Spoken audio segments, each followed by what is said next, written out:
알칼리가 되고 있어. 오, 알이? 네, 근데 여기서 응? 몇몇 알칼리 토금속이 응. 그뭐 응. 이게 된다고 했잖아요. 응.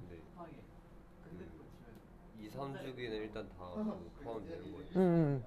예, 그럼 그러니까 시험에 사실 나오는 맥니듐 하나뿐이 없어요. 맥니듐이라고 하면 돼요. 그냥 얘만 알고 있으면 돼요. 네, 그것만 알면 돼요. 자, 봅시다. 아니 그거 되면 잘만 되나? 이게 수능만 해도 이 정도 문제가 나온다는 얘기예요. 알겠죠? 그래서 지금 그 원자 번호가 8번에서 14번 사이에 원소를 임의로 지금 7개를 줬거든요. 보이시죠? 근데 그 7개에서 어떤 정보를 줬냐면 야, 왜 그래? 왜? 흑백으로 하니까 더 멋있는데. 안 돼. 흑백 안 돼. 어떻게 바꾸는 거야? 안 돼. 무슨 말도 안 돼. 그래서 여기 보면은 보시다시피 두 번째 이온화 에너지가 있죠. 그래서 이 두 번째 이온화 에너지에 뭐만 나와 있냐면 쭉 증가되는 패턴으로만 그려져 있다는 얘기예요. 알겠죠? 그럼 여기서 이 두 번째 그 이온화 에너지의 이 증가하고 감소하는 패턴을 저번 시간에 말씀드렸죠. 논리적으로 찾으려고 하면 쉽다, 어렵다? 어려워요. 불가능해요. 알겠어요? 왜냐면 섞여 있는 논리가 너무 많기 때문에 이거를 논리적으로 전자배치를 고려해가지고 하나하나 대응해서 찾는다. 불가능합니다. 어떻게 하라고 했죠? 외워라. 알겠죠? 외워라. 자, 그래서 그런 말 들은 적이 없다. 저번 그러니까 시간에 알았어요. 그러니까 본 적이 없습니다. 어? 수업 끝나기 전에 하잖아. 딱 5분 전인가. 어? 아, 진짜 이상한 인간 같으냐고. 자, 그래서 지금 여기 잘 보시면 자, X축이 뭐예요? 이온화 에너지죠? X축이 원자 번호죠? 원자 번호 영어로 아토믹 넘버. 어토믹 넘버에 대해서 아이오니제이션 에너지를 그린 거예요. 알겠죠? 자, 딱 봐도 아래쪽에 있는 게 첫 번째예요, 두 번째예요? 첫 번째, 아래쪽에 있는 게 첫 번째죠. 위에 있는 게 두 번째, 두 번째고요. 이유는 번째가 더 커. 순차적 이온화 에너지는 무조건 증가죠. 무조건 증가. 자, 그거에 대해서 여기 3번에서 10번까지 이 몇 주기 원소예요? 2주기 3번에서 10번까지 2주기 원소인 거 알겠죠? 그러면 11번에서 18번까지가 몇 주기 원소겠어요? 3주기인 거 알겠죠? 됐습니까? 네. 이때 첫 번째 이온화 에너지 기억할 거 어디서 역전된다고 했어요? 어디서 역전? 어디서 역전된다고 했어요? 바로 베릴륨 붕소 여기서 한번 역전된다고 했죠? 그 다음 또 어디서 역전된다고 했어요? 네, 바로 질소, 산소. 그리고 그 역전되는 게 무슨 진짜 예외적 현상 때문이에요? 이유가 있었어요. 이유가 있었죠. 그래서 3주기에서도 그 패턴이 나타나요? 안 나타나요? 똑같이 나타나죠. 어디서 역전되죠? 마그네슘. 바로 맥니지움, 얼루미늄 사이에서 역전이 되고 또 어디서 역전이 된다고요? 바로 인과 황. 알겠죠? 되십니까? 자, 그래서 예를 들어서 베릴륨, 맥니지움 몇 쪽? 베릴륨, 이쪽. 맥니지움 몇 쪽? 2쪽. 붕소, 자, 붕소 영어로? 보론. 자, 보론, 얼루미늄 몇 쪽? 13족. 알겠죠? 그래서 전자 배치가 동일하기 때문에 똑같이 역전돼요. 산소, 질소도 질소, 산소도 마찬가지죠. 질소 몇 쪽? 15족. 산소는 몇 쪽? 16족. 인황도 15족, 16족. 똑같죠? 그래서 이 패턴 기억하셔야 됩니다. 또 하나. 얘는 리튬이죠. 네. 얘는 누구예요? 소듐이죠. 리튬하고 소듐 이온화 에너지 누가 더 작아졌어요? 소듐이 작아졌죠. 같은 족에서는 아래로 내려올수록 이온화 에너지 어떻게 된다고요? 작아진다. 그것도 다 반영해서 그린 거예요. 다 반영해서 그려진 거 알겠죠? 그런데 그걸 두 번째 이온화 에너지다라고 하면 어떻게 생각하면 된다고 했어요? 요 그래프를 그대로 어떻게 그대로 위쪽으로 평행 이동하겠죠? 위쪽으로 평행 이동. 그래서 어떻게 되냐면 요 패턴이 거의 데칼코마니처럼 그대로 데칼코마니가 아니지. 요 패턴이 거의 똑같이 나타나는 거예요. 알겠어요? 그리고 요 패턴이 거의 똑같이 나타나는 거예요. 알겠죠? 다만 차이점은 위로 평행 이동인데 오른쪽으로 한 칸 더 간다고 했죠. 그걸 명심해야 돼요. 그래서 첫 번째 이온화 에너지를 Y축으로 플러스 평행 이동 시킨 다음에 X축으로 한 칸 또 평행 이동을 시켜야 두 번째 이온화 에너지 패턴이 나타난다고 했어요. 됐죠, 됐죠? 그리고 두 번째 이온화 에너지는 어떤 녀석에서 급격한 증가가 이루어진다고 했어요. 두 번째 이온화 에너지는 알칼리. 바로 알칼리 금속이라고 했죠. 몇 쪽 원소? 1쪽 원소. 자, 첫 번째에 비해서 두 번째가 무조건 커져야겠죠. 무조건 커지는 것 중에 보시다시피 급격히 증가하는 녀석이 있죠. 급격히 증가하는 녀석이 있죠. 누구예요? 리튬과 소듐 1쪽. 이유는 최외곽 전자가 원래 몇 개죠? 한 개인데 전자를 한 번 더 이온화시켜서 두 번째 이온화 에너지가 되면 뭐가 바뀌어요? 뭐가 바뀌어요? 전자 껍질이 바뀌죠? 전자 껍질의 주양자 수가 바뀌죠? 무슨 말인지 알겠죠? 그래서 여기서 알칼리 금속에서 급격한 증가가 일어난다는 거 알겠죠? 네. 그런데 이제 지금 제시된 문제는 몇 번에서 몇 번까지? 8번에서 14번까지니까 어디서 어디를 자르라는 거야. 이제 8번에서 14번. 그러면 요 전체 그림에서 요렇게 잘라서 판단하라는 거지. 됐습니까? 그럼 여기에서 제일 작은 게 두 번째 이온화의 제일 작은 게 맥니지움. 그죠? 그 다음 14번 원소가 실리콘이죠. 그래서 제일 안정한 게 제일 작은 게 두 번째 이온화 에너지가 맥니지움, 그 다음에 실리콘, 얼루미늄, 그 다음에 여기에 플러린, 그 다음에 산소, 그 다음 니온, 소디움. 아시겠죠? 예? 요 순서대로 판단을 해주시면 된다 이런 말입니다. 그래서 나와 있는 것대로 그냥 순서대로 답을 한번 쭉 써보면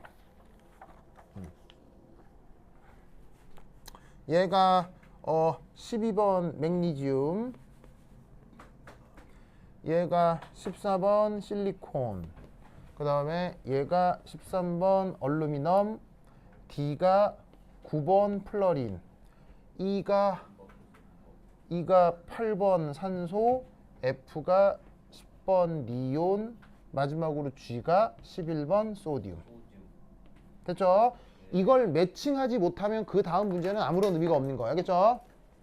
됐죠? 이 논리를 꼭 기억해 주시기 바랍니다. 오케이, 됐다. 그러면 오늘 자, 그런데 이 소문제는 뭘 물었냐면 일렉트론 어퍼너티를 물었어요. 그죠?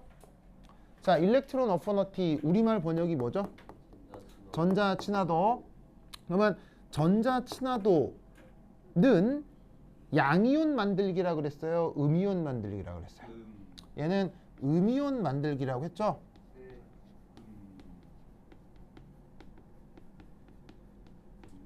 그래서 전자 친화 반응은 전자를 추가해서 음이온을 만드는데 저 전자 친화가 어떻게 된다고 했었냐면 1.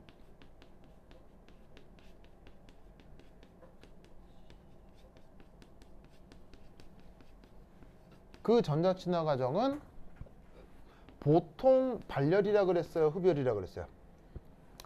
전자 친화 과정은 보통 발열이에요. 보통 발열이 흔해요. 좀 더 많아요.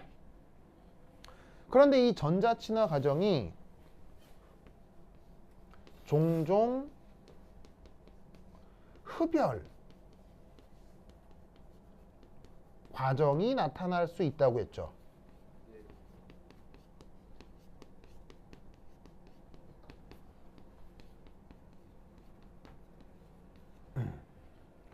그게 몇몇 가지가 있을 수 있어요. 알겠죠?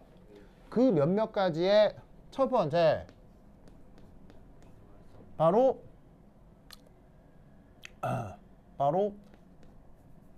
18조 노블게스. 노블 게스들이에요. 자, 어쨌거나 흡열 반응이 됐다는 얘기는 이게 안정화됐다는 얘기예요? 불안정화됐다는 얘기예요? 불안정화 과정이라는 거죠. 그런데 여기에 있는 노블 게스는 이미 안정한 전자 배치예요? 불안정한 전자 배치예요? 이미 모두 채워진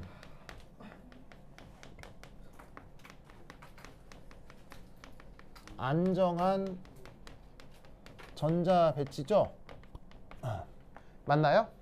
그러니까 여기에 전자를 하나 더 추가하게 되면 전자 간 청력이 발생해서 불리해질 수 있다는 얘기죠. 아시겠죠? 그래서 뭐 말을 쓰면 전자를 추가하면 기존 전자들과 청력이 크게 나타날 수 있어서 18조 원소에다가 전자를 집어넣어서 음이온으로 만드는 과정은 흡열이다. 알겠죠? 네. 그 다음 두 번째 몇몇의 알칼리. 바로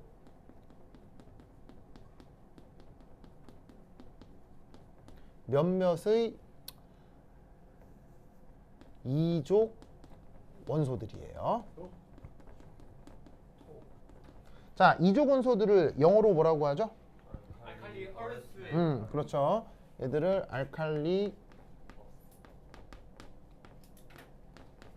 어스 메탈이라고 하죠. 그게 누구하고 누구냐면 사실 두 개밖에 없어요. 마그네슘. 바로 베릴륨하고 맥니지움이에요. 그래서 여기서 몇몇이라고 하는 건 이족 원소들 중 베릴륨과 맥니지움의 공통점은 뭐겠어요? 라이트, 가벼운 애들이요. 가벼운 애들이요. 알겠어요? 원자 번호 작은 애들. 그래서 베릴륨, 맥니지움이 2주기 원소고 3주기 원소잖아요. 또 4주기부터 또 약간 발열이 돼요. 알겠죠?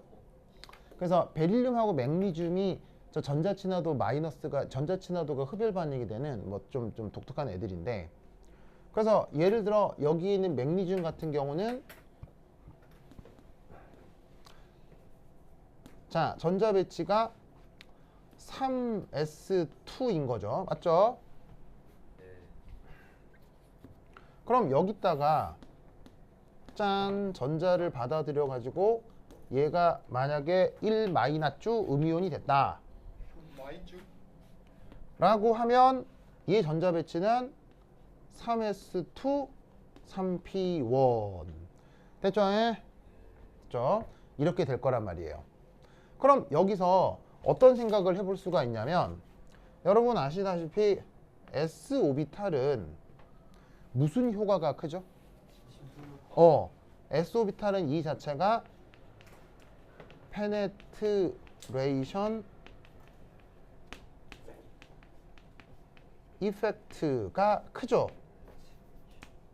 맞나요? 그럼 페네트레이션 이펙트가 크기 때문에 예를 들어서 얘는 다른 말로 얘기하면 3p에 대한 쉴딩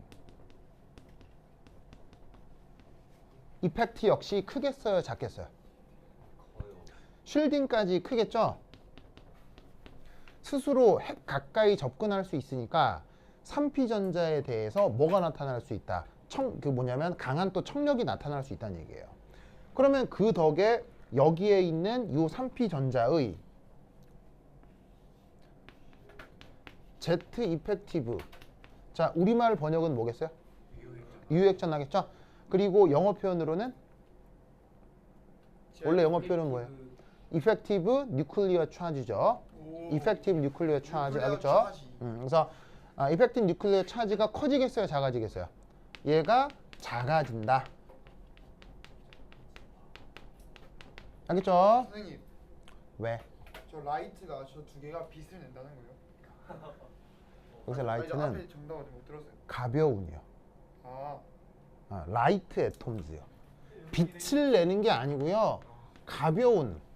라이트가 명사일 때 빛이고 형용사일 때는 아니 가벼운이잖아요. 못 들었다고요. 이거 적는다고 앞에. 저 그림을 저렇게 어렵게 그려놓고 저 필기하라고 지금. 뭐예요? 안 때리고. 아 보세요, 얘도 필기 안 했어요. 제가 말 때려. 어? 라이트 훅. 오. 그래요. 뭐야 할 말 있어요? 어? 할 말 있어요? 아니요. 뭐, 네. 자, 그래서 어떻게 되냐면 여기에 있는 그 3S의 침투 효과가 크기 때문에 전자를 억지로 집어넣었을 때 3P의 유액전하가 작은 거죠. 유액전은 작은데 뭐는 나타나겠어요? 청력은 나타나겠죠. 네. 무슨 말인지 알겠죠? 그래서 결론적으로 이 과정이 뭐가 된다? 흡열 과정이 된다. 됐죠? 꼭 기억하세요. 알겠죠? 근데 너무 불안한 전화가 돼버렸는데 선생님. 뭐라고? 엄청 불안한 정파가 됐네. 엄청까지는 아니고요. 살짝이에요. 살짝. 아왜 제가 말하는 거 다. 자, 쓰세요. 그래서 지금은 여기에서 누구 얘기하는 거겠어요? 여기서 누구 얘기하는 거겠어요? 여기서 맥니듐. 알겠어요? 네. 그래서 문제에서 이 문제의 답은 흡열 반응인 거 가지는 원소 여기 있는 맥니듐 A를 얘기하는 거다. 됐죠? 네. 이 논리를 꺾고. 뭐라고? 하고 니온. 하고 니온. 그래서 이제 흡열 반응인 게 여기 이제 니온하고 요 맥니듐에 대한 얘기를 하고 있는 거다. 요 새끼 문제 1번. 알겠죠? 보시다시피 뭐 얘도 흡열 반응, 얘도 흡열 반응이죠. 됐죠? 또 뭐? 전자친화도가 그 말이. 예, 음의 전자친화도가 그 말이에요. 그 말을 먼저 몰라서 좀. 무슨 말이겠습니까? 그래서 이거를 흡열인 거를 다른 말로 음의 전자친화도라고 언급하기도 하는 거예요. 그래서 전자친화 반응이 흡열일 때를 음의 전자친화도라고 얘기를 하는 거예요. 됐죠? 네.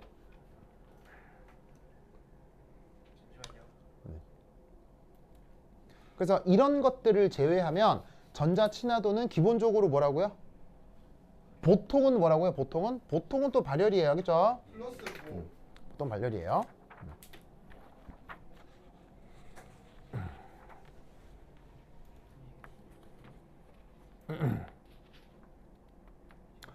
됐습니까? 네. 이제 좀 쓰세요.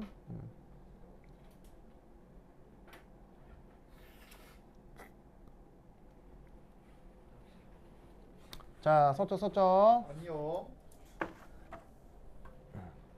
근데 3P1이 붙으면 Z2가 다 맞아요. 그러니까 예상보다 작아진다는 얘기죠. 그러니까 이제 원래는 똑같은 주양자 수가 같기 때문에 좀 유액전하가 크지 않을까 싶은데 침투 효과 때문에 의외로 작아진다는 얘기죠. 그래서 이 전자 입장에서 핵하고 인력이 크지 않다라고 판단하는 거예요. 그러니까 사실은 그냥 이게 흡열 반응이 되니까 말을 이렇게 만드는 거예요. 그리고 그쵸? 또 말을 만들어. 예, 그게 자연과학이에요. 현상은 얘가 흡열 반응이 된다는 것만 실제 현상이고요. 그거에 대해서 말을 이렇게 만드는 거라고요. 자연과학은 항상 그래요. 자, 다 썼어요? 그럼 여기까지 하겠습니다. 썼죠? 네. 그죠? 그 다음 자, 어떤 걸 써볼까? 그 다음 지한이가 뒤에서 그렇게 이상한 소리 하네. 자, 그 다음 자, 요 위에 지울게요. 여기 지운다. 왜 지원? 왜 또 손대는 거야? 왜 또 손대는 거야? 또 뭐 바꾸려고 그랬죠? 톤이 달라졌네? 안 바꿨어요. 이상한데? 톤이 달라졌는데? 지한이 좀 오버 좀 아시면 안 될까요? 너무 하나? 내기가 더 쉬워서. 아이돌 같이 좀 뽀샤시한 걸 하면 안 돼요. 싫어요. 나는 그럼 분칠하는 거 제일 싫어요. 선생님 분질 좀 하고 다니세요. 싫어요. 지금 물칠하고 있는데. 맞네. 쌤 메이크업. 자, 보세요. 선생님 근데 그런 식으로 안 꾸민 척하면서 맨날 선글라스는 웃기잖아요. 자, 지운다. 자, 전자 친화 반응이 흡열 반응인 경우가 이렇게 두 가지가 있다고 했죠. 그 다음 야! 어휴 진짜! 얘가 더 되게 쉬워. 제가 했겠어요. 얘가 했겠어요. 너. 맞죠. 약간 또 왜- 쌤이 자. 누가 선글라스 끼고 수업하고 있을 것 같아요. 네가 써봤어 뭐야? 알지? 근데 아빠 자, 세 번째는 멀리 있는 이유가 왜 멀리 있는 분위기가 지금 하니까 오 깜짝이야. 이거 앞에 영어야. S가 또 영어 맞아. 이것도 없어져. 깜짝 놀랐다 내가. S가 7이니까 얘가 7이니까 자, 전자친화 반응이 순차적으로 일어날 때 또 흡열 반응이 됩니다. 자, 무슨 말이냐? 선생님 왜요? 저 진짜 빠르게 화장실 갔다 올게요. 네. 자, 예를 들어 산소 있죠? 산소가 전자를 받아들이면 몇 마이너스 음이온이 되겠어요? 마이너스. 1 마이너스 음이온이 되겠죠. 맞나요? 그럼 여기서 요 녀석의 첫 번째 이 전자 친화도가 값이 얼마냐면 141 정도가 돼요. 141 kJ per 몰. 알겠죠? 됐어요? 자, 그런데 전자 친화도는 요렇게 표현한 게 이게 발열이라 그랬어요, 흡열이라 그랬어요? 요렇게 표현한 게 발열이라고 했어요. 알겠죠? 데이터 H는 그래서 얘를 만약에 엔탈피로 쓰면 앞에 마이너스 141을 써야 돼요. 알겠죠? 엔탈피 표기를 하면 요렇게 발열을 표기해야 한다고요. 알겠죠? 근데 관습적으로 엔탈피하고 전자친화도 부호가 반대이라고. 알겠죠? 그래서 헷갈리지?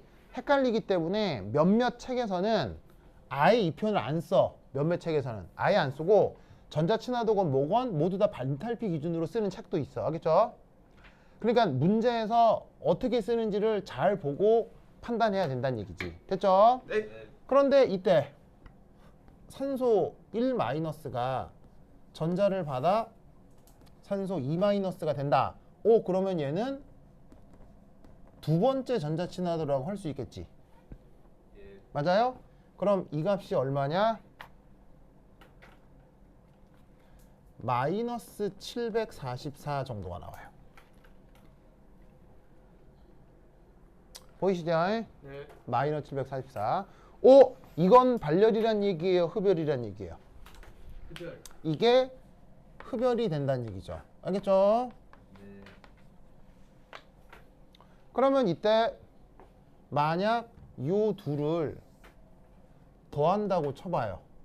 그러면 어떻게 되느냐? 산소가 전자 두 개를 받아들여 산소 2-가 되는 것은 첫 번째 전자 친화도에 두 번째 전자 친화도를 더한 거란 거잖아요. 네. 그럼 계산하세요. 얼마예요? 계산하세요. 빨리. 마이너스 603이에요? 3이에요? 이 또한 흡열이라는 거죠. 이거를 또한 엔탈피로 표현하면 플러스 603 kJ/몰만큼 흡열이 된다. 이렇게 표현하면 된다고요. 됐습니까? 자, 그럼 여러분 산소는 보통 산화수가 어떻게 돼요? 산소는 2-잖아요. 그럼 산소가 2-로 잘 있을 것 같죠? 그런데 산소를 2-로 만드는 것 자체는 안정화 과정이에요? 불안정화 과정이에요? 불안정화예요. 무슨 말인지 알겠어요? 그래서 순차적 이온화 에너지가 두 번째 이상이 되면 산소마저도 흡열이 되기 때문에 모든 원소의 두 번째 전자 친화도는 다 흡열이에요. 무슨 말인지 알겠죠? 됐습니까? 네. 됐죠? 그래서 산소가 2-로 있는 것 자체는 불안정화 과정이에요. 그럼에도 우리 지구에 산소 2- 이온 결합 물질이 많은 이유는 뭐예요? 옥텟. 그럼에도 우리 지구에 산소 2- 이온 결합 물질이 많은 이유는 뭐예요? 뭘까? 바로 양이온이 있으면 양이온과 쿨롱 인력이 생길 수 있기 때문이에요. 즉 산소 2-가 되는 것까지는 불안정한데 양이온들이랑 만나서 예를 들어 격자 에너지 등으로 이것보다 더 많이 안정화되는 거예요. 그래서 세상에 이온 결합 물질이 많은 거지 원래 산소가 전자를 두 개 잘 받아들이려고 한다. 그건 아니라는 거예요. 알겠어요? 뭐? 아왜 짜증나? 왜?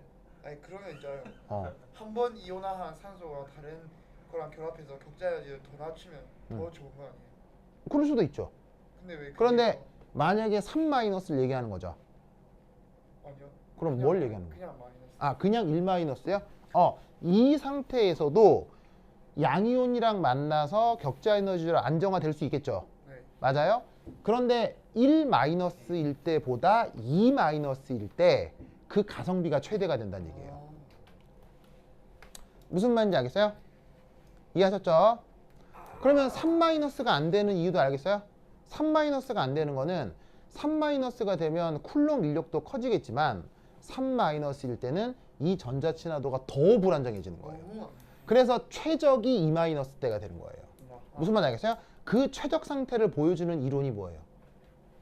최적임을 보여주는 이론이 뭐예요? 그게 옥텟이에요. 그래서 옥텟을 이룰 때 최적이 되는 거지 옥텟 자체가 가장 안정함을 뜻하는 게 아니에요. 옥텟은 최적 상태를 보여주는 거지 전체의 최적을 보여주는 거지 옥텟은 뭐다? 그 자체로 안정화를 뜻하는 게 아닌 거예요. 무슨 말인지 알겠어요? 네. 그래서 예를 들면 신발 가게 중에 ABC 마트 알죠? 네. ABC 마트의 운영 방식 알아요?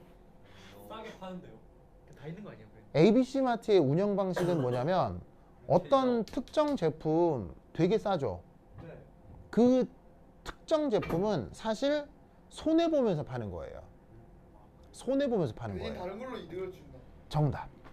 그래서 ABC 마트 같은 그런 일본의 대형 육통점의 그 뭐냐면은 운영 방식은 미끼 상품을 광고해요. 어떤 식으로? 아예 시가보다 더 싸게. 그럼 사람들이 오 해서 우르르 올 거 아니에요. 그럼 우르르 온 다음에 미끼 상품을 살 수도 있지만 사람의 취향이란 다양하죠. 취향이란 다양하기 때문에 와서 야 싸다고 해서 왔는데 막상 보니 마음에 안 들 수도 있잖아요. 근데 갑자기 옆에 보니까 조금 비싸지만 내 마음에 드는 애들이 있죠. 그런 제품을 사는 사람도 있을 거예요, 없을 거예요? 있겠죠. 거기서 이문이 남는 거예요. 저랑 비슷해요. 뭔 말인지 알겠어요? 그래서 어떻게 되냐면 사업을 해서 최종 이득을 볼 때도 무조건 이득만 보도록 사업을 꾸리는 게 아니에요. 어떤 부분 요소는 약간 손해를 본다 하더라도 여러 요소들 때문에 그걸 유지하고 다른 데서 득을 얻는 거예요. 예를 들면 삼성의 에버랜드 같은 거요. 에버랜드는 만년 적자인 거 아세요? 만년 적자예요. 근데 삼성이 왜 에버랜드 운영해요? 에버랜드에 삼성 물건을 팔아서. 바로 에버랜드를 통해서 대국민 서비스를 한다고 생각하는 거예요. 에버랜드를 삼성이 운영하면 사람들이 에버랜드에서 놀고 오면은 삼성에 대한 인식이 좋아지겠어요, 나빠지겠어요? 좋아진다라고 생각할 수도 있다는 얘기예요. 그래서 만년 적자인 에버랜드를 삼성이 운영하는 거예요. 하지만 실제 에버랜드에 가면 서비스가 디즈니랜드만큼 좋아요? 디즈니랜드보다는 확 떨어져요. 확 떨어지죠? 굉장히 아쉽죠? 왜 삼성이 그렇게 아쉬운 정도로만 운영하겠어요? 삼성이 맘만 먹으면 디즈니랜드처럼 할 수 있을까요? 못할까요? 충분히 할 수 있어요. 근데 왜 안 할까요? 디즈니랜드처럼 하면 그걸 운영하기 위한 비용이 확 늘어날 거 아니에요. 그거는 산소 3-를 만드는 거랑 비슷한 거예요. 그래서 그렇게 안 하는 거예요. 이해 알겠어요?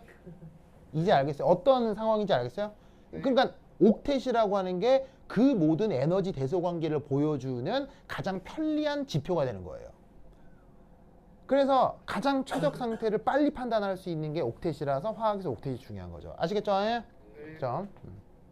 오케이, 됐다. 그래서 이거 기억하시고요. 이때 또 하나 보면 이게 굳이 흡열이 되는 이유를 가장 간단하게 어떻게 설명할 수 있을까요?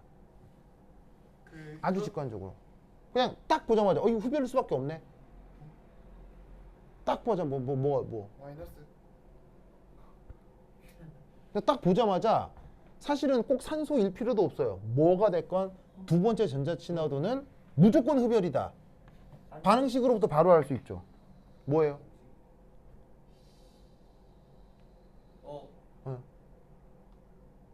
그냥 마이너스 정답. 이들 사이에는 근본적으로 인력이 있겠어요? 청력이 있겠어요? 청력이 있을 수밖에 없잖아요. 청력이 있는 애들을 억지로 붙여가지고 E-를 만드는데 이 둘이 좋아라 그러겠어요? 별로 안 좋아하겠어요? 무슨 말인지 알겠어요? 그러니까 어떻게 된다? 두 번째 전자친화도부터는 물질의 종류에 관계없이 무조건 흡열이 되는 거예요. 알겠죠? 그러다 보니까 첫 번째가 발열이어도 더했을 때 심지어 옥텟을 만족한다 하더라도 전반적으로는 흡열 과정이 되는 거예요. 알겠죠? 네. 요거를 묻는 게 첫 번째 문제. 됐죠? 첫 번째 문이라고요? 예, 거기 바로 1번. 자, 다 이거 썼어요? 아니었어요? 썼죠? 네. 썼죠? 자, 그 다음 아, 지운다. 진짜. 지운다. 지울게요. 선생님. 아, 왜요? 근데 이 1번에는 그 상황이 이 상황 없는 거죠? 예, 지금 주어진 문제는 미온하고 맥니듐 얘기만 쓰면 되는 거죠. 주어진 문제. 근데 겸사겸사 다 설명한 거고. 자, 됐죠? 지운다. 지울게요.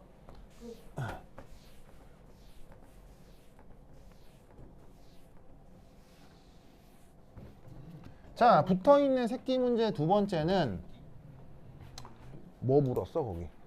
첫 번째 A와 이유는 A의 제1 이온화 에너지. 자, 두 번째는 너무 쉽네. 바로 아, 이거 그냥 눈 감고도 풀 수 있겠다. 첫 번째 이온화 에너지 비교하래요. 많이 해서. 누구하고 누구? 누구하고 누구? A, N, C. A와 C. 그죠? 맥니듐과 자, A가 누구였죠? 맥니듐이었죠. C는 누구예요? 얼루미늄이죠. 자, 왜 하필 이 둘을 얘기하는 걸까요? 왜 하필? 저기 외워야 하는 부분이니까. 바로 역전되는 부분이죠. 첫 번째 전자친화 이온화 에너지 역전되는 부분이죠. 설명 안 해도 되겠죠? 뭐 때문이었어요? 전자 배치 전자 배치죠. 전자 배치 어떻게? 할인 효과 3S 자, 보시다시피 맥니듐 전자 배치는 어떻게 돼요? 3s2죠. 얼루미늄 전자 배치는 어떻게 돼요? 3s2 3p1이죠. 네. 3p1 전자 떼기가 오히려 쉬워진다는 얘기예요. 네. 왜? 누구의 3S 의 가림 효과 때문에? 가림 효과. 3s의 가림 효과 때문에. 아시겠죠? 네. 이건 저번 시간에 설명했고 필기도 돼 있을 거예요. 제프가 알겠죠? 작아진다. 그래서 요거를 비교하라는 이유가 요거. 손이 기침하지 마라 이런 거. 됐죠? 됐죠? 걸리지 마라. 됐죠? 어. 또 뭐요? 또 뭐? 우리야. 뭐. 자, 그 다음. 우리 대결할래? 세 번째. 세 번째는 뭐냐면, 이렇게 한번 얘기를 해볼게요. 문제를 살짝 바꿔볼게요. 가장 지퍼 왜잘 땡겼잖아. 안정한 사실 원래 선이 이온의 크기 비교. 아니다 사장님 식량이 없었는데 자기 식량 3에 자기 다 있잖아 자기 다. 진짜. 진짜로? 자기 당이 먹었잖아. 그지? 자, 봅시다. 가장 안정한 이온의 크기 비교를 하래요. 어디에서? 여기에 나와 있는 얘들 중에서. 됐습니까? 네. 그러면 여기 나와 있는 얘들 중에서 어떻게 대소 비교를 하면 되느냐? 뭐 여러 가지 다 가능한데 얘 하나만 들어볼게요. 저기에 있는 것 중에서 자, 보자.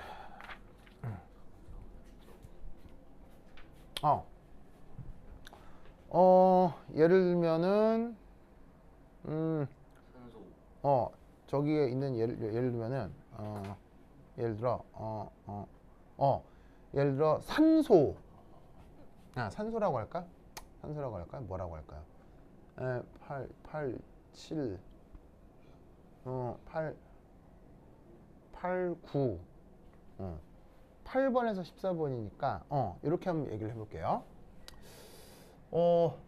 예를 들면 8번 산소 얘기를 한번 생각해 보죠. 자, 산소 전자 배치는 어떻게 돼요? 산소 전자 배치는? EP6. ES2 EP4죠? 맞습니까? 맞네. 네. 맞아요? ES2 EP4죠. 이게 산소 전자 배치죠. 네. 그럼 이게 가장 안정한이라는 게 이게 무슨 의미일까요? 가장 안정한이라는 게 무슨 의미일까요? 오, 바로 옥텟이요. 끝에. 그러면 얘가 옥텟을 이루려면 몇 마이너스인 게 좋아요? 몇 마이너스가 되면 얘가 옥텟이 돼요? 2 마이너스죠? 그럼 얘 전자배치를 ES2, EP6로 쓰면 되겠죠. 맞나요? 네. 자, 그것에 반해서 만약에 13번 얼루미늄이라고 해보자. 자, 13번 얼루미늄 전자배치는 어떻게 돼요? 13번 얼루미늄 전자배치는 ES2, EP6, 3S2, 3P1 맞나요? 네. 이게 얼루미늄 전자배치죠? 네. 그럼 여기에서 이 얼루미늄이 안정한 이온이 되면 몇 가 이온이 돼요? 플러스. 얘는 3 플러스가 되죠. 네. 그럼 전자 어떻게 떼면 돼요? 가장 최외곽에 있는 전자 하나, 둘, 셋 이거 떼면 되죠. 네. 그럼 전자 배치가 어떻게 되냐면 ES. 바로 ES2, EP6가 될 거라 이런 말이죠. 아. 됐습니까? 네. 이때 혹시 여러분 10번 니온 전자 배치가 어떻게 돼요? 똑같아요. 10번 니온 전자 배치가 ES2, EP6죠? 네. 이때 이런 상황을 아이소 일렉트로닉이라고 해요. 등전자. 우리말 번역 등 전자 관계.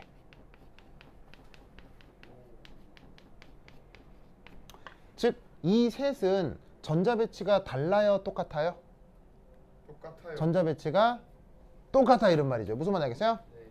그럼 이때 여기서 산소 2-의 이온 반경은 클까요, 작을까요? 산소 2-의 이온 반경은 클까요, 작을까요? 작아요. 산소 2-의 이온 반경은 크다고요. 얼루미늄 3 플러스의 이온 반경은 어떻게 될까요? 얼루미늄 3 플러스의 이온 반경은 작아진다고요. 왜겠어요? 전자가 왜겠어요? 바로 그렇지. 등 전자 관계. 여기에서는 어떻게 된다? 원자 번호가 클수록 이온이 작아집니다. 아시겠죠? 네. 왜겠어요? 원자. 인력이 커져서. 그렇지요. 와우. 자, 이유를 만들었으면 뭐겠어요?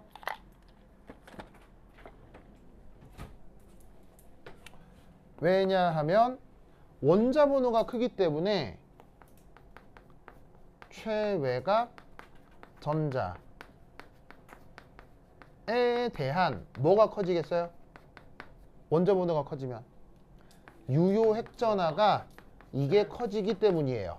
유효 핵전하가 커진다는 얘기는 핵하고 전자 간 인력이 크다는 얘기예요, 인력이 작다는 얘기예요? 크다. 인력이 크니까 꽉 끌어당기겠죠. 네. 그러면 크기가 커지겠어요, 수축되겠어요? 수축된다. 수축된다고 하겠죠. 그래서 등전자 관계에서는 원자 번호가 작아요. 그럼 커져요, 작아져요? 커져요. 커지고요. 원자 번호가 커져요, 커져요, 작아져요? 작아져요. 아시겠죠? 작아져요. 아주 중요합니다. 알겠죠? 네. 아주 네. 오케이, 됐다. 끝까지. 한시분 지나고. 안녕. 어딜 가려고 그러냐?